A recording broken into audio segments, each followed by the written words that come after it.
Hello everyone and welcome to another episode of the McGonagall Boxing Podcast. Just wanted to rehash and recap on the weekend's action with Shawnporter, Crawford. For me, it was a very competitive fight. I knew it would be. No one ever rolls Shawnporter. You know, he's a handful for anyone.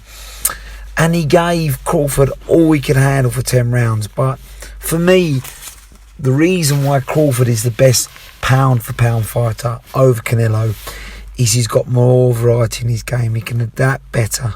Now, I'm not saying Canelo before the Canelo fans jump on the bandwagon. I know Canelo can process data and he can adapt, but not as well as Crawford. Crawford can fight orthodox, southpaw. He can fight defensive. He can fight on the inside. He can jab and move. He's got better footwork, I think, than Canelo. I think he's got better hand speed. He might not have the punch power, but he's got everything else. Better defense. And I just think he dominates a fight more. Like with Canelo the other week, for me, he was losing against Plant until he knocked him out. He was losing against Kovalev. He was losing against Billy Joe. Crawford doesn't do that.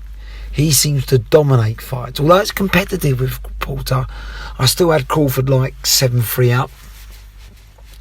And he just waits for the one opening, and then he's absolutely cold and clinical, just as clinical as Canelo is.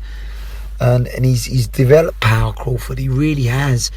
And I mean, to floor Crawford developed that power over the last couple of fights with the Brook, now Porter, and to time Crawford. This is what I'm saying. He figures you out, and he can hit you with both hands.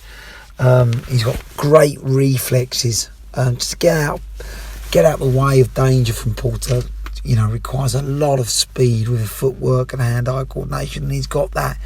And it was a beautiful check hook to knock Porter out, pretty much.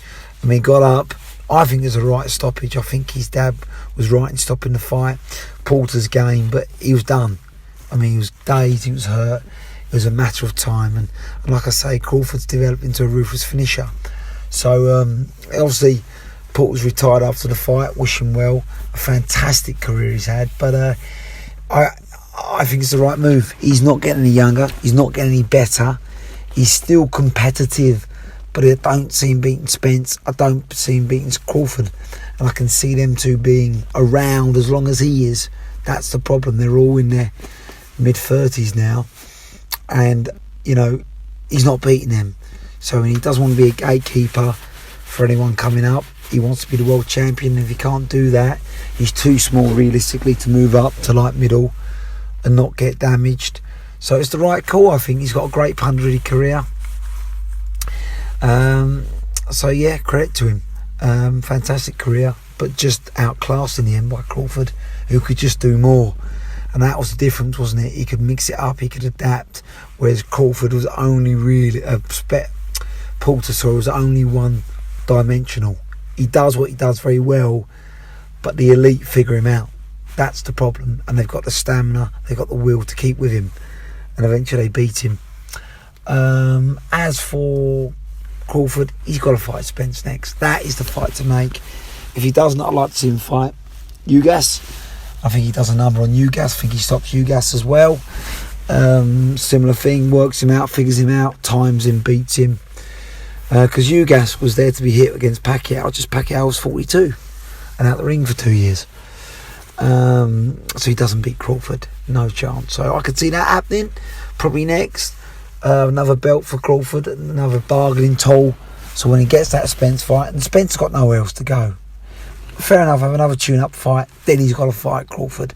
And I think Crawford does a number on Spence. I think Spence wasted the best years of his career now, 33. He's partied, he's drink, he drugs, that terrible car crash he has. I think Crawford's getting better, Spence is getting worse. I wouldn't be surprised if Crawford actually stopped Spence.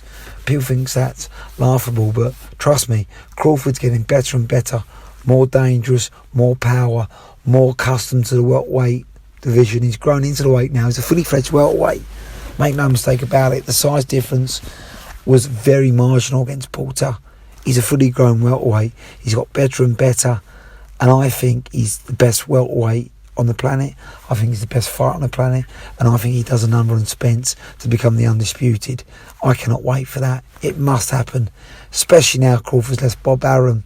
There's no stumbling blocks, because I know Spence's team didn't like Bob Arum whatsoever. Get it done. Hopefully Hearn gets involved now, gets Crawford. I think he will make a big move, get it on DAZN or even Showtime. There's no ego here. Big enough money. It's one of the biggest fights outside the heavyweight division. Get it done. Crawford for me wins every day of the week.